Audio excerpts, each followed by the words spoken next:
Everyone talks about high probability setups like it's some secret that only the pros know. What if I told you it's actually much simpler than you probably think? In this video, I'm going to be breaking down how to spot trades with a real edge, no guesswork, just simple, repeatable logic that actually works. By the end of this video, you'll know exactly what to look for and how to spot setups that practically jump off the chart. Without further ado, let's jump into it. All right, and just for some more proof that I know what I'm talking about, I've been posting all of my setups in real time for over 3 years now. Every trade that I post is public. Anything that I'm looking at, I will post in real time inside of the Pro Discord just to add some credibility to what I'm going to be sharing with you guys today. So I've developed a simple checklist that I follow before I enter any trade, and I will not enter a trade unless all of these boxes are checked off beforehand. Now, before we jump into this, the most important thing is to have a thesis and invalidation before you enter the trade. Not while you're in the trade, not after you've already entered the trade, but before you get into the trade, you need a thesis and an invalidation level, meaning you need to have a reason behind why you're entering the trade. If I were to ask you, what is your trading strategy? What is your system?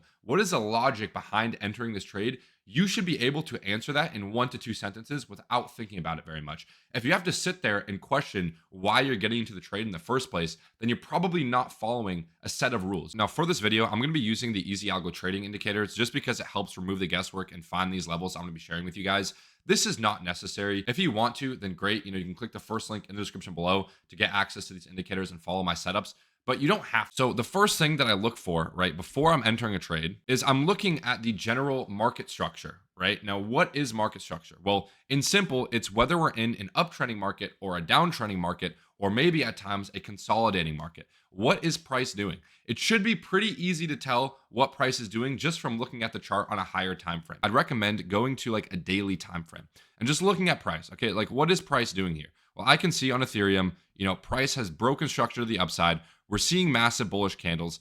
This is clear bullish momentum. I don't want to be fading bullish momentum. We want to be trading with the trend. This is the way that I teach. Now, in trading, trends are more likely to continue rather than reverse. Price is more likely to continue the trend, meaning you can capitalize off of that when price retraces. All right, cool. So the next thing that we want to look for, okay, are something called support and resistance zones. You don't want to look for any general support or resistance level. You want to look for levels with price history. This is something I've covered time and time again. All price history is a zone on your chart, right? A general zone where price has reacted from in the past, right? Multiple reactions in the past. The only way that we can predict price's future is based on its previous data. So if I'm looking at Ethereum here, right, and I'm looking at this chart, I can see that this 8-hour level or this support zone that I have drawn out has acted as support in the past, right? Failed this level as resistance, has broken through this level, and now would be looking for price to test this level as support once again.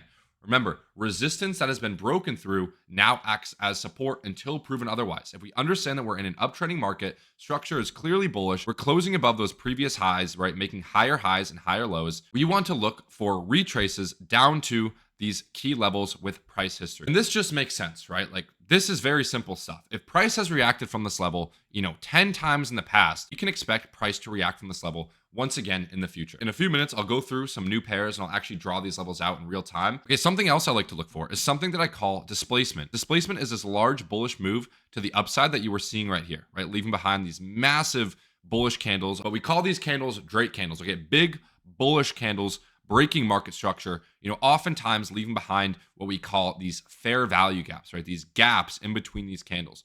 All this is showing is strong buying pressure, right? Strong bullish momentum. This is the kind of move we want to see before we get into the trade. What a lot of people will do is FOMO long an entry here, at resistance. Price is going up. I want to get in on this trade. I'm going to FOMO long it. Well, the issue with doing this is that on a long enough time span, after a long enough period of trades, longing price after a move up like this will not be profitable. That's why we move on to the next step, which is waiting for a retrace into our golden pocket fib zone. If you learn nothing else, okay, make sure you learn this formation right here, okay? A shift of market structure to the upside with displacement and waiting for a retest into that golden pocket zone. Now, the golden pocket fib, if I pull this up, is the 0.618 and the 0.65 Fibonacci retracement levels. It's not only found in trading, it's also found in the universe, it's found in science, it's found in spirals, right? The spiral on your thumb, right? Galaxies. All of that encompasses the 0.618 Fibonacci retracement level. Why is that? I couldn't tell you the reasoning. Maybe it's just how our universe was designed, but there is a lot of carryover that I've seen with the golden pocket in trading as well. How we draw this golden pocket is from our most recent swing low, which if I look here on Ethereum, from the recent swing low to the recent swing high. What we're looking for, okay, is for overlap between that golden pocket, right, between this golden pocket level and this support zone with price history.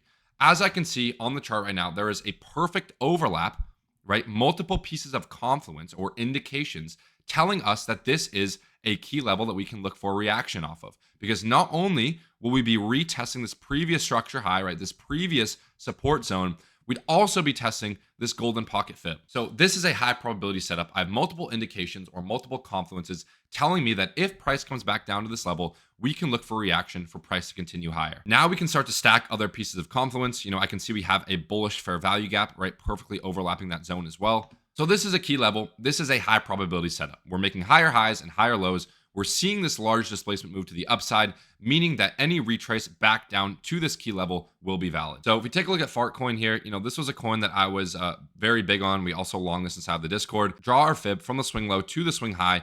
You can see that price will oftentimes bounce from the golden pocket when you are in an uptrending market, when you have that horizontal support confluence, right? If I draw this level out, right, make it a zone, I can see that this is a key level with price history, right? Reacted from this level as resistance, resistance, resistance, resistance, flipped it as support, broke through, and now I'll be looking to test this level as support once again. Okay, we have our golden pocket fib confluence perfectly overlapping, so that is where we'd be looking to get into the trade. In this case, my stop loss is going to be below that low. And again, targeting the previous structure high to continue the trend. The whole point in us getting in this trade is because our thesis, right, our reasoning why we're getting into this trade is that price is in an uptrend. We're simply trying to catch this retrace before that next move to the upside. You can even do this down to a lower time frame, okay? If you want to be, a so-called scalper, right? Again, draw the fib from the swing low to the swing high, bounces off that golden pocket fib, right? Swing low to swing high, bounces off that golden pocket fib. So the golden pocket fib is very, very powerful in and of itself. But for the highest probability trade, and what makes a trade high probability is the number of confluences that you have. The more confluences or indications that you have at said level will make the trade more confident. But like I said, as long as structure continues to break to the upside, we can look for entries at that golden pocket fib. We're not always going to get an entry. For example, we did not get an entry here at the golden pocket fib. There are going to be times where you simply don't get an entry. But when you're in an uptrending market, as I'm showing you guys, price will oftentimes bounce from this golden pocket, meaning you can take a trade, right? Again, swing low, major swing low to the swing high, again, comes right in to that golden pocket. We're seeing bullish divs in the oscillator, price bounces. So in real time, let's go over a setup that I'm looking at, right? Or a long setup that I would take. So again, we're looking at Fartcoin. We're obviously in an uptrend. The trend ribbon is blue on the EzAlgo indicator. We'll actually go to a 4-hour time frame here, right? So I can see we're breaking structure, right? Making higher highs. We're seeing a displacement move, right? Large bullish candles. So now we can look to take a long position on a retrace, right? So we draw our fib, right? Swing low to swing high. We have our golden pocket fib. We're going to look for some other confluences here, right? I can see we also have a key level right here, okay? Price reacted from this level as resistance, resistance, failed resistance. And now we'll be looking to test this level as support once again. So once price comes down to this level, I'll be looking for long positions on a lower time frame, using my oscillator here, looking for those bullish divergences, which I'll get into in just a second. But the most important skill you can have in trading is identifying these levels. As long as you can identify these key levels, as long as you can identify, a higher time frame bias, right? Understand what the market is trying to do. All that's left is finding an entry. Let's look at another example real quick here on Flocky. Again, what do we notice about structure? We're, breaking highs, making higher highs and higher lows. Obviously a bullish formation. Now maybe we can drop to a lower time frame, right? Draw our fib from the swing low to the swing high. Look for some key level confluence. As I can see here, we have a key level, right? Price reacted from this level as support, resistance, resistance. Now we have broken through this level and we can look to take a long position here, retesting this previous structure high, right? Coming back down into our golden pocket fib. That is going to be a high probability setup. There are a few ways to enter a trade. The first way to enter a trade is going to be using something called limit orders, meaning I set a bid here at this golden pocket, and maybe I use something called dollar cost averaging, where I have another entry right below that golden pocket just in case of volatility. So I can go to bed. I don't even have to be looking at the charts. I will set my bid here, and once price reaches my level, I will be filled. This is a more high risk entry model. You are more likely to get stopped out using this model because what if, for example, price comes back down to this level and we have some massive news in the market, right? Price might just break through this level. It happens at times. That's why I preach lower time frame entries. For example, let's say, I have this key level identified on a higher time frame. Maybe I go to the 1 hour time frame for an entry. And all I'm looking for here on a lower time frame is for something I called bullish divergences on the momentum oscillator down here. Again, this is a custom indicator that I have coded specifically for the strategy. If you guys want to get these tools, then click the first link in the description below. All I'm looking for here on the oscillator is a discrepancy between price and momentum, meaning as price is making a lower low into my key level, I want to see momentum increase on the oscillator. So as price is making a lower low, it's doing something like this, I want to see momentum increase to the upside, coming back into that key level. That is called a bullish divergence. That is a really good entry trigger that most of you guys should be using. If you're not using bullish divergences and you're having trouble finding an entry, I definitely recommend to start using these. Seeing some sort of bullish reaction from this level, then I will enter the long position, stop loss below that recent swing low.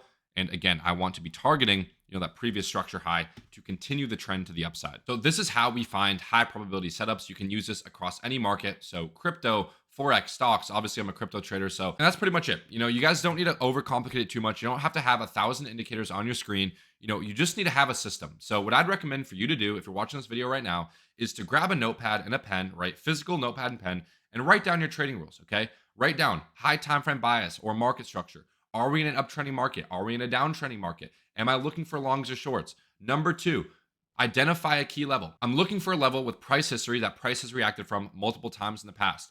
Okay, 3, below that, I'm looking for Fibonacci retracement confluence.